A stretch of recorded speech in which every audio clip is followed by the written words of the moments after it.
This video is brought to you by SoccerPro.com. Be sure to visit SoccerPro.com for all the latest soccer gear at everyday low prices with no membership fees. Don't forget to use coupon code SR4U at checkout for $10 off a $75 purchase, plus free shipping within the US.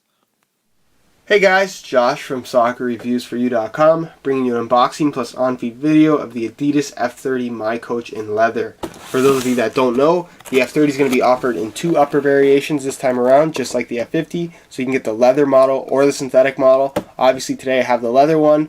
It reads F30 TRX FG in leather, size 9.5 US, and the colorway is black, running white, and green Zest. So just get the shoes out of the box here really quickly. And I get this question a lot, are there any extras included in the box? In the F30 version, no, there's nothing extra in the box. All you get are the shoes. So I'll get the box out of the way so I can give you guys a look at the shoes. Obviously this is the alternate for the launch colorway, which I think looks pretty good. Let me know what you guys think of this black colorway down below in the comments. But as far as the F30 is concerned, it's always a shoe that I think has been overpriced or not necessarily the best option for the money, simply because it's part of that F50 line, which has definitely its perks to it.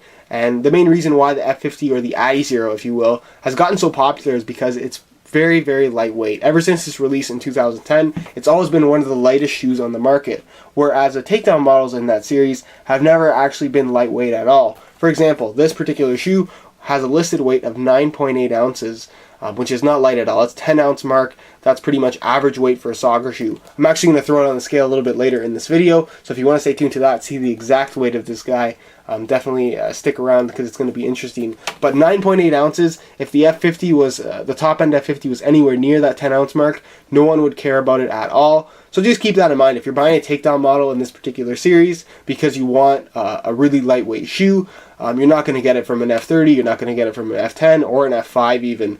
None of the takedown models in the F50 series are actually lightweight, so just keep that in mind.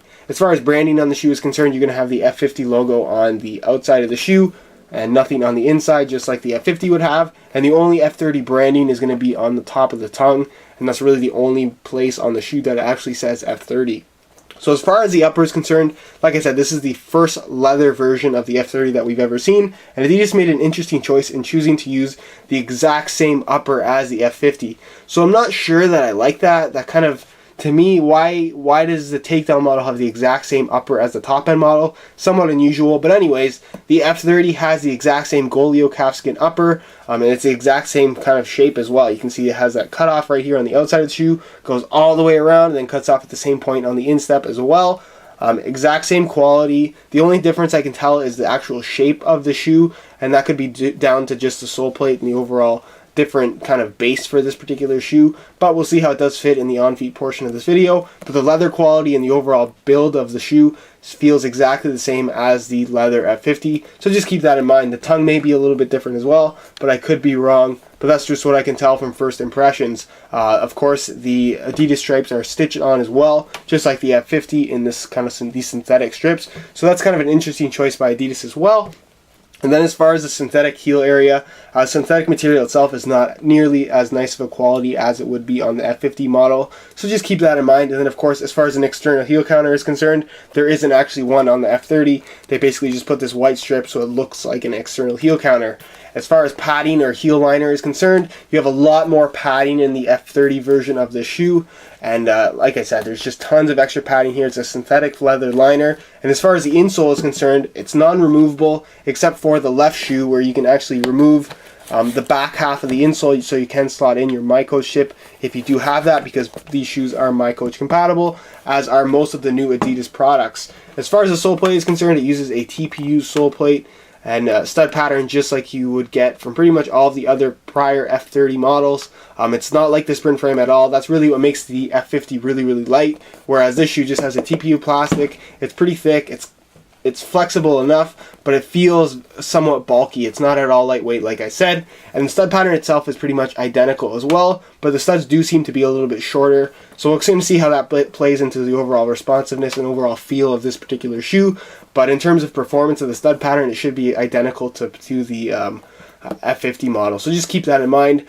There's no sprint frame on the shoe, and again, there's no external heel counter. There's something internally, but as far as external heel counters are concerned, all you have is basically this strip of material. So that's pretty much it. And of course they are miCoach compatible. You do have the space for the miCoach chip.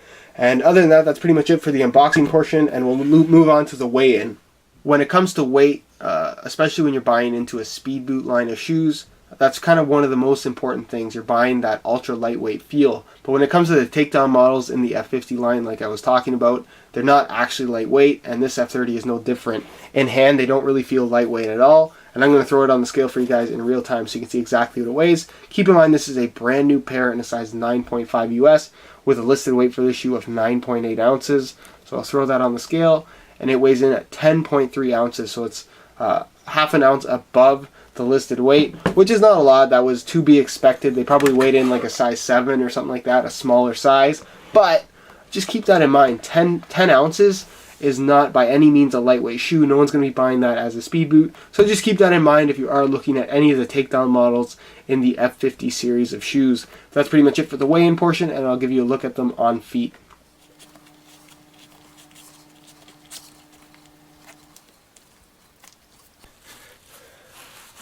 Alright, well here's a look at the Adidas F30 miCoach in leather, and as you can see they actually fit pretty good. I wouldn't say that they're my favorite in terms of fit, but the fit is probably the best of any F30 that we've seen to date. Obviously it's hard to judge a leather shoe from right out of the box because leather does stretch and soften up and mold to your foot, so it's hard to judge it without wearing them for a couple hours. But from right out of the box they feel fairly comfortable, and my only complaint is going to be the heel. All the F30s, at least since the Adidas has released, has always had this really strange cut in the heel. And you can see that normally that would be covered up, especially on the true socks. But on the F30, it's got this strange cut. And my heel's not actually sliding, but it always feels like it's going to fall out of the shoe. I'm not sure why that is, and that's always a complaint that I've had with the F30. Maybe that's just me. Let me know if you guys have ever worn the F30 and had that same issue. But I'm just not a big fan of the overall fit in the back of the heel area on any of the F30s for that reason.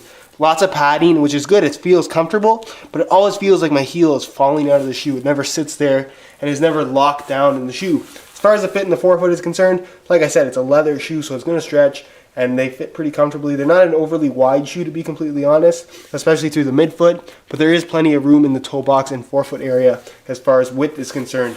Another thing to mention is sizing, because that is very, very important.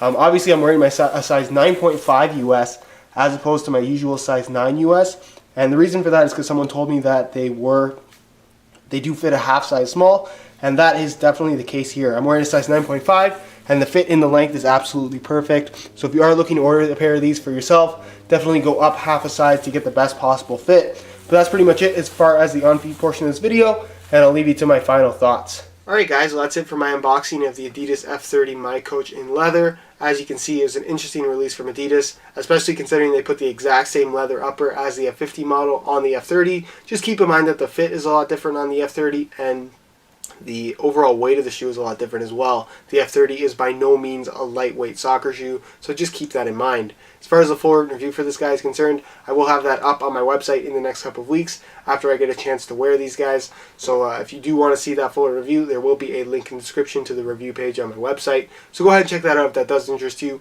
In the meantime, on that page, you're going to find the high quality pictures of this shoe to give you a better idea as to what they look like in person. And you're also going to find buy it now links with all the best prices online, including some exclusive coupon codes to get you guys additional discounts if you are interested in purchasing a pair of these shoes. So go ahead and check that out if that does interest you. If you have any questions related to this particular shoe, feel free to leave a comment down below. And if you could leave a like on the video as well, it would be greatly appreciated.